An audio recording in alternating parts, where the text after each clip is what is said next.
Ce beau bâtiment du 19e siècle est situé dans un quartier proche du centre-ville de Lille. Bientôt, il sera réhabilité. 13 logements y seront vendus pour 2100 € du mètre carré, soit bien moins que les prix du marché dans ce secteur. Dans le quartier Saint-Michel qui est proche du centre-ville, effectivement, on a un prix au mètre carré qui s'approche en moyenne, en fonction des rues bien évidemment, autour des 3000 € du mètre carré. Ça peut aller bien plus, voire 3500 à 4000 € en fonction des prestations qu'on a. Des prix très attractifs donc, rendus possibles par un nouveau dispositif lancé à Lille.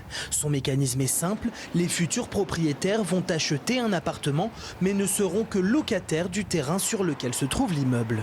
On fait ce qu'on appelle de la dissociation entre le foncier et le bâti. Donc demain, vous achèterez votre appartement ou votre maison.